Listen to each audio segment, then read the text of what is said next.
Hi, this is Congressman Randy Nagelbauer. Welcome to the Empowerment Project. You know, the founders of this country intended for America to be a nation of empowerment, where people were free to work hard, enjoy the fruits of their labor, as well as a nation where you're personally responsible for your own destiny.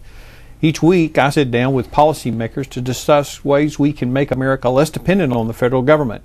With me today is Congressman John Klein, who represents the 2nd District of Minnesota and is also the ranking Republican member on the House Education and Labor Committee. And so, John, thanks for being with us today. Randy, it's great to be with you.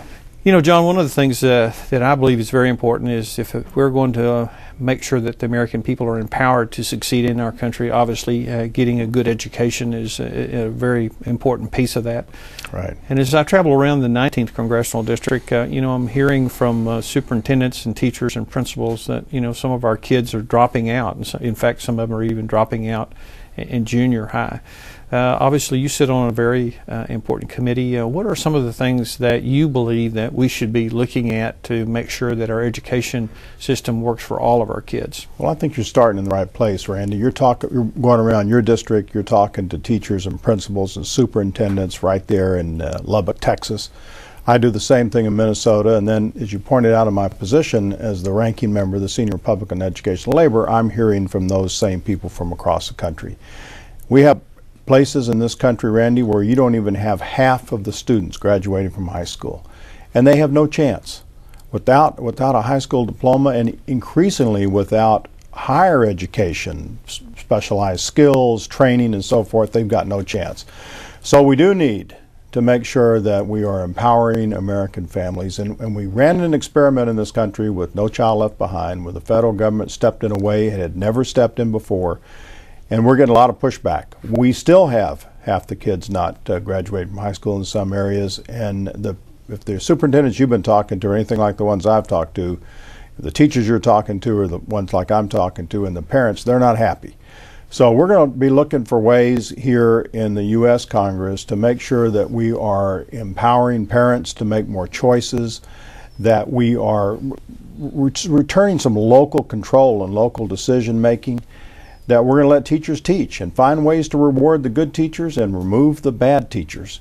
And then look to make sure that of the billions of dollars that the taxpayers have put in education, we're getting some return on that investment. But clearly you cannot run the kids in Lubbock, Texas's education from the big building down the block here.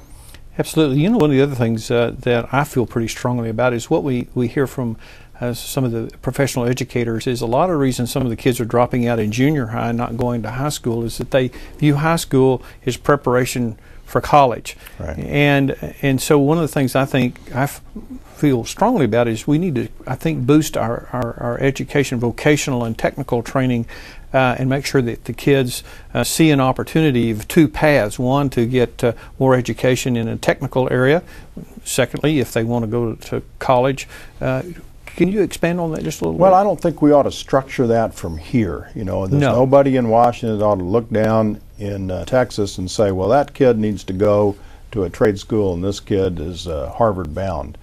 That goes back to that issue of local control, empowering parents, helping them make choices, helping their kids make choices.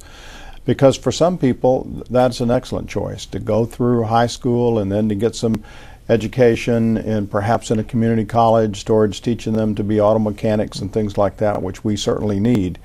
But you shouldn't drive that from here. Those options need to be available there in Minnesota and in Texas and across the country. Absolutely. You know, I think one of the things that we try to assume at the federal level is that every child is the same, which means that every classroom is the same, which means that every school is the same. Right. And we know that's not the case.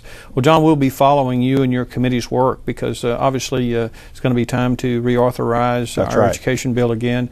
And looking forward to you putting some changes in there, you and your colleagues, that we can make sure we are empowering both this generation and future generations with good educational opportunities. Well, now's the time to watch it. That process is underway, and incredibly enough, at this point at least, it's a bipartisan project. Republicans and Democrats recognize we've got a problem. Thank you. Thanks again to my special guest, John Klein, for joining me today. To learn more about the Empowerment Project, I encourage you to visit my website at randy.house.gov and click on the Empowerment button. Thank you for tuning in. I'm Congressman Randy Nagelbauer, and this has been the Empowerment Project.